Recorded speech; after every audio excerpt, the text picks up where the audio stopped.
2 seconds later. That episode was objectively mid.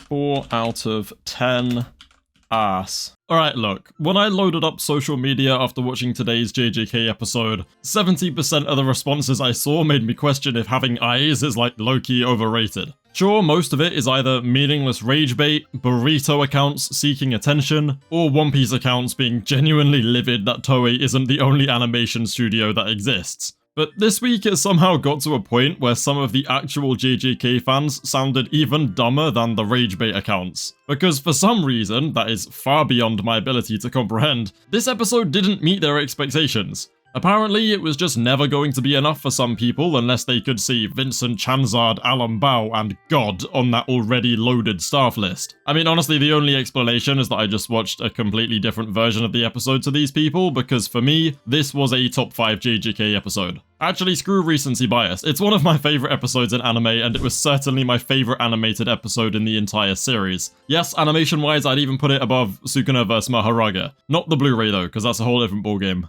And that's also just my preference. I'm gonna actually review and analyse the episode now, instead of ranting about how ungrateful this depressing poo stain of a fandom can be sometimes. But before I do, make sure to like the video and subscribe. Alright, let's go.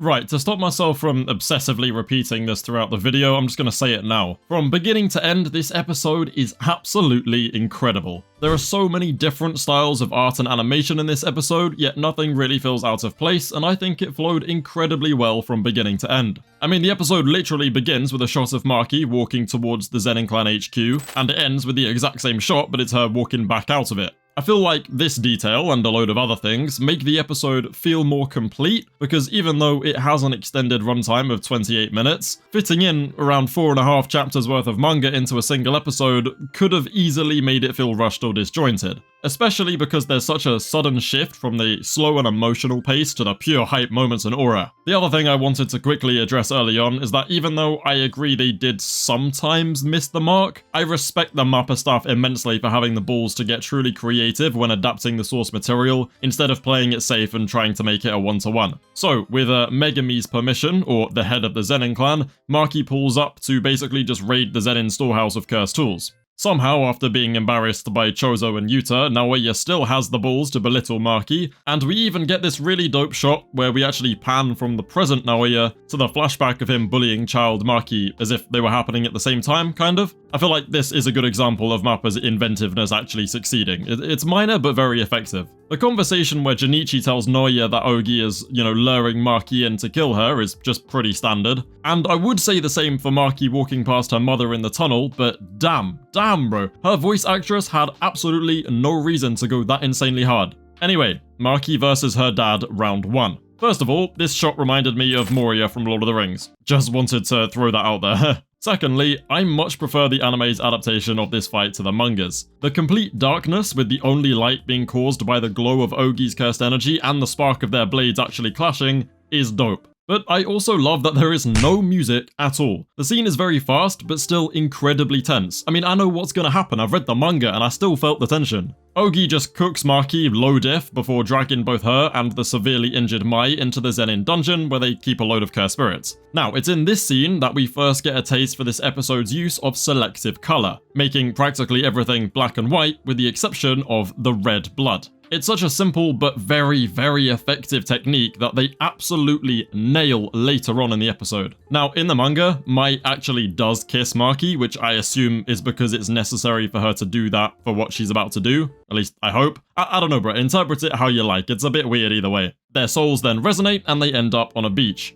Just like in the manga, they both wake up here without any shoes on, because Gege has a very suspicious habit of taking characters' shoes off for literally no reason. In all seriousness though, this scene was adapted every bit as good as I had hoped. It didn't feel too rushed, the voice actors nailed the dialogue, and the music low-key had me tearing up. Oh my days, it was peak. And dear god, Marina Inoue's execution of the destroy everything line gave me actual chills. Even just the subtle switch from Maki, emotionally chasing after Mai and begging for her to wake up, to the stoic and borderline emotionless looking monster that she becomes is so well done. The character acting and animation in these moments has been so good in season 3 so far, and I really do hope it keeps up because there are so many more dialogue focused emotional moments to come. Also, for any anime onlys that are confused about what happened in this scene, allow me to explain. Normal humans in JJK have a small amount of cursed energy. However, Toji had absolutely zero, which is what made him so stupidly strong and able to actually perceive curses with his eyes. Just like Toji, Maki has literally zero cursed energy for herself. But because Jujutsu actually considers identical twins to be the same entity, her heavenly restriction has been massively held back because Mai still has cursed energy, and Mai also lacked the will to get stronger. Mai's existence has literally held back Maki's full potential, which is tragic, but true. So when Mai dies, she takes all of that cursed energy with her, leading Maki to awaken her full strength. By giving her life in a binding vow to massively increase her output, Mai uses her construction technique to create the weapon in Maki's hand, which we're gonna learn more about later, so I won't get into that now. She basically becomes the blade in a way though. That's pretty much the gist of it, yeah.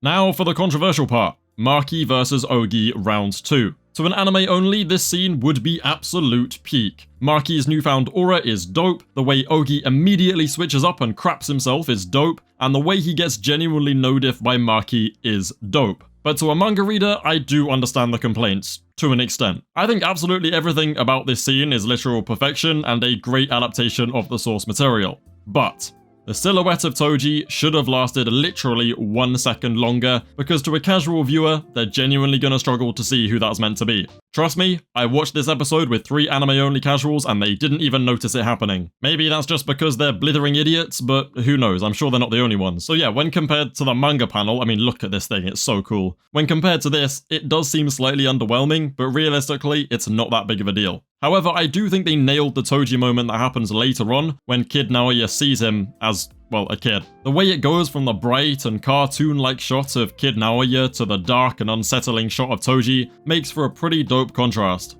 Now then, this is where the fun begins. The rest of the episode is really very simple. Maki locks in, channels her inner Toji, and literally annihilates her entire family. The anime absolutely clears the already goated manga adaptation of this event though, because in the manga, the fights are entertaining, but much shorter and on a much smaller scale, which does mean that I feel it slightly fumbles when it comes to driving home the point that she just wiped out one of the 3 most powerful and dangerous Jujutsu clans alive, with minimal difficulty at that, while being heavily injured. To be fair, Gege was sick when he was working on this fight in the manga, so it does make sense. But oh my days, the anime doesn't just fix the issue, but it low-key borders on overkill. You're telling me this Junichi guy is doing all that as a grade 1 sorcerer, because he is definitely not doing all that in the manga. He gets like 1 page. Look at this dude pull a Deku on the whole estate, and then compare him to Nanami. I'm sorry, but these Zenin grade 1s are not like the rest, because oh my days, this is some next level stuff. So yeah, when it comes to making the Zenin clan look like they deserve the title of a top 3 clan, Mappa absolutely smashed it. In fact, the only thing they portrayed better than this was how insanely far above the rest of the Jujutsu world Maki has actually risen.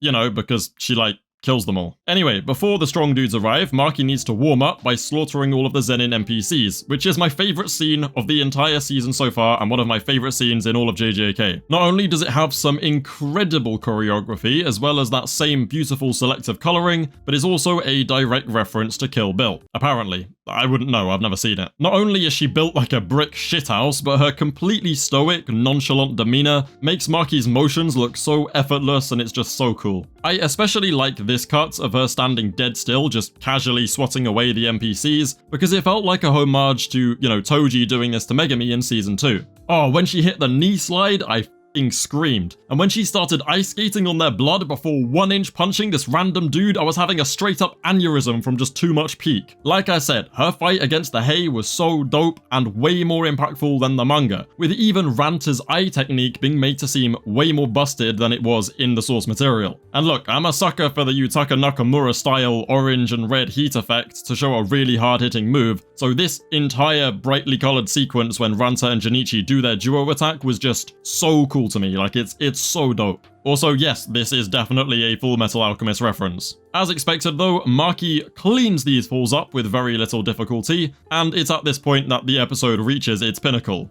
Naoya Zenin versus Awakened Maki. Wow. If you can't tell already, Naoya was massively holding back against Chozo, because this dude is an absolute menace when he actually reaches full speed. Like I said before, I'm a sucker for Yutaka Nakamura's animation style. Grass is green, I know. And in the manga, Gege even drew this fight as a homage to the iconic Utapan Cube animation style that Yutaka Nakamura has. So when I saw names like Kohei Hirota on the staff list, I was certain this fight was in good hands, and oh my days, it did not disappoint. Maki basically just acts as a punching bag for the entire thing while she gradually adjusts to Naoya's 24 FPS rhythm. The depiction of Naoya's insane speed with his blue projections, the insane destruction caused to the environment, and the impacts of every blow is executed to perfection in this sequence. I don't even have that much to say about it, to be honest, beyond absolute cinema. The cherry on top, and my favourite part of this fight though, was the way Maki's first and final punch on Naoya was done. The scene actually freezes, and we get a few different 360-degree shots of her throwing the punch right as Naoya's running into it, and oh my days, the art and compositing here is just next level. I'm also a very big fan of the freeze frame shots of Maki actually landing the punch. I can definitely see why it wouldn't be everyone's cup of tea, but like I said in the beginning, I enjoy seeing ballsy creativity, and this moment really worked for me. Especially the shot of Naoya's skull turning to dust. Oh.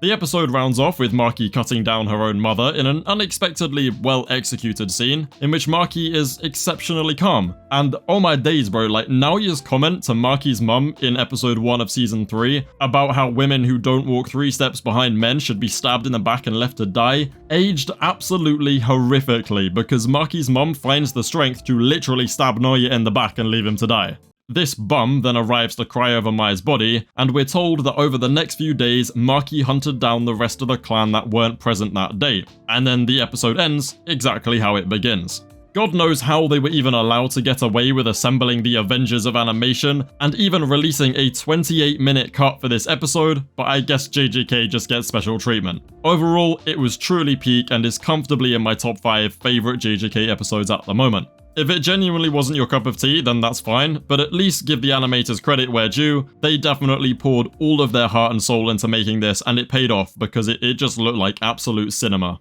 Anyway, as always, make sure to like the video, subscribe to the channel. Thank you guys for watching, and I will see you in a bit.